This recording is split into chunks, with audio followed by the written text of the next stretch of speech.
What's going on, Facebook? Chase Crawford here, joined now by Dan Pizarski from LiveU, filling us in on the latest and greatest on what they have.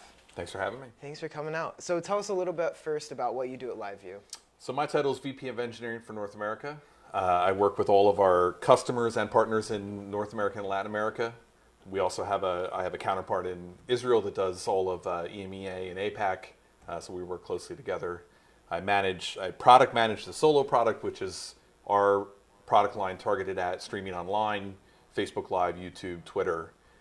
So I'm exclusively in charge of that. And then for the E&G product line or the Pro product line, I just consult with all the big customers in the US and big partners and work with my counterpart in Israel.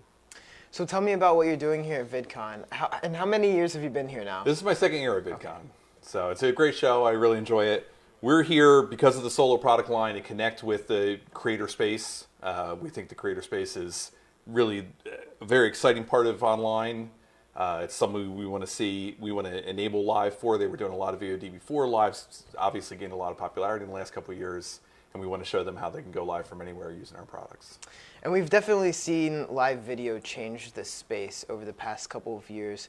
What ways do you see this space changing even more as we head into the future?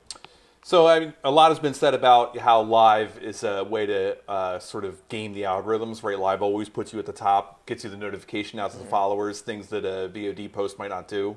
So I think a lot of the creators became interested in that.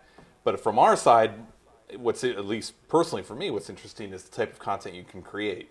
So obviously you could go out in the real world and shoot, but then come back and post that as a VOD. There's something a little bit more almost visceral, tangible about going out and shooting it live and being able to have that, online right as you're doing it.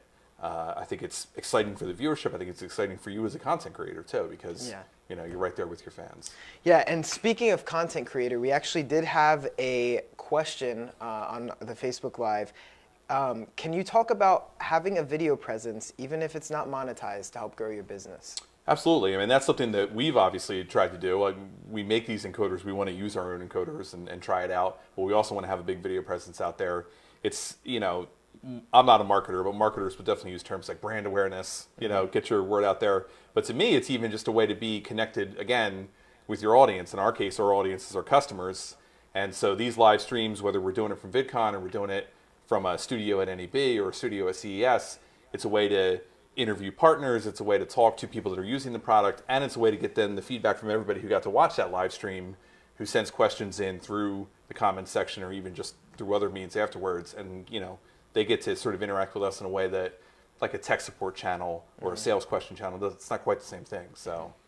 And for everyone curious at home, this is the model that we used at last year's show. We're actually currently using it. And I know that you were explaining to me a little bit of the technical end of it, but when there's just so many people there using their phone and we're trying to do such a complex live stream, it helps there not to be lag and anything like that. So maybe you can touch on a little bit about this model compared to this model and the differences between the two. Sure, absolutely. So an easy way to sort of distill it down is by modem count, although obviously there's a lot of more subtle differences from that. This is a 2 modem unit. So if you're streaming online to Facebook Live, to Twitter, to YouTube, a lot of times 2 modems is going to be good for you if you're not going into a really challenging scenario. I'll talk in a minute about what a challenging scenario is. It makes the unit smaller, more compact, less expensive, obviously, which is going to be important based on what your budget is and kind of what you're targeting in terms of who you're streaming to. But it does all the, uses this. All of them use the same internal protocol, what we call LiveU Reliable Transport (LRT). That's our bonding protocol that lets us use many IP connections at once. So they all have the same core technology. Then they start to differ by little subtle pieces. So this is geared towards streaming online. You don't need a decode server with it. You just use our bonding as a service and stream to that, and then that repacketizes the information going to Facebook Live or elsewhere as RTMP. On the big units, you get up into more modems, so 6 standard in this guy. That's going to help you in challenge scenarios. You also get features like being able to attach professional batteries. You get some other features that have to do with your workflow, like being able to do what's called store and forward, where you store to internal storage on the unit and then forward the video later. So it's geared towards a few different workflows. It's definitely geared towards a higher modem count. But again, all the same core. No difference in the quality in terms of the protocol used. And tell me about the challenging scenarios that you mentioned. Explain that to the people at home who Yeah, might so understand. LiveU grew up in the news world, what's called ENG, electronic news gathering. So in the news world, when you're going out to get breaking news, it is often in what we would consider a challenge scenario. That is either a location that is not geared towards LTE coverage. Think of like traffic accidents where it's like on some remote part of the highway, and it's not necessarily a spot like downtown where they've put a lot of cell towers. It could be out in a very rural area because you're covering fires or some sort of plane accident, something like that that's very out there.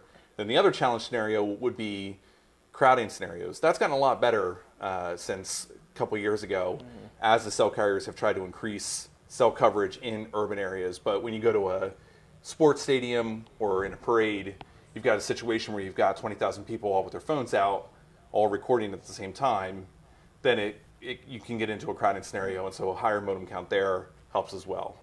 And I remember, this is just my personal experience, back in that time when it was, you go to a baseball game and you take a picture and you want to upload it. I literally remember turning on airplane mode and then turning it off so that it would put me back at like the top of connectivity for just a moment to post that picture.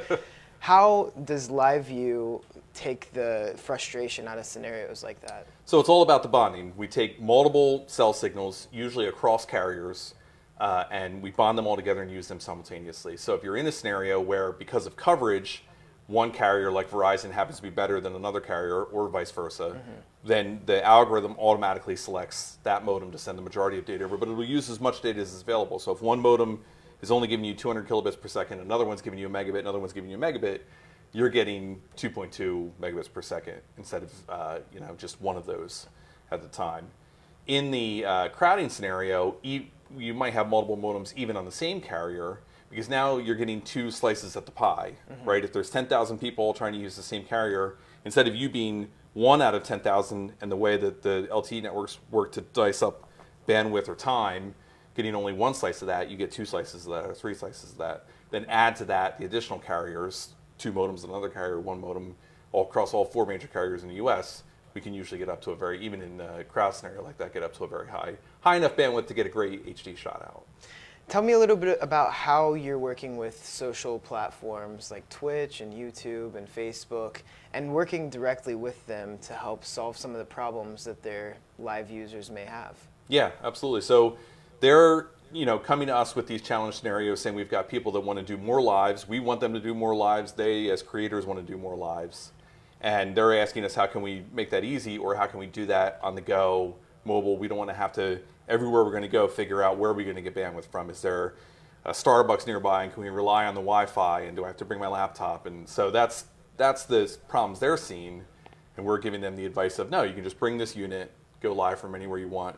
Quite easy to go live. We've got API integration into each one of those platforms, so that creating your post on the platform is very easy. Sending all the information down, like the ingress URL and the ingress key to the unit, is very easy. And then you can stream from there right to online. So for those at home that want to look more into your products, tell us the price points, where they can learn more information, and how they can get in contact with you. Sure, absolutely. So for the Solo product line, which again is focused on online streaming, there's GoSolo.tv, has all the information. Solo product line starts at less than $1,000 for the HDMI version. There's a monthly service fee for the bonding as a service, and you're going to go out and you're going to acquire your own modems, which of course will have a fee with the carriers as well. But you can get going for, let's say, less than $120 a month all in on the services, and less than $1,000 for the unit, and then stream and from anywhere you want. And then as the units go up from there, as you get into more modems. So 4 modem option, 6 modem option, all the way up to our max is a 12 modem option. And that goes up, price scale, to the point where we also have short-term rental and lease options. If you are doing one big event and you need the 6 modem option, but you're not going to use it all year long, just rent it for a week and then use it for that one event. Test it out, try it before you buy it, right? Yeah, try it before you buy it, but we also have a lot of producers that only do one big event a year, so they have this unit for all year long, and then that one time they go to Coachella, they bring the big guy, right? Yeah, And then I gotcha. just rent it for that week. So where can they find you and what you're doing, and get in touch with you if they're interested in learning more? Absolutely. So I mentioned GoSolo.tv. For the big ones, it's just LiveU.tv. That's our main website. On Facebook, it's LiveU.fans. On Twitter, we're at LiveU. Instagram, it's LiveU TV, all one string. So check us out there for more information. Awesome. Well, thanks for joining us, Dan. I don't know, did we have any questions from our Facebook audience this time around? I know,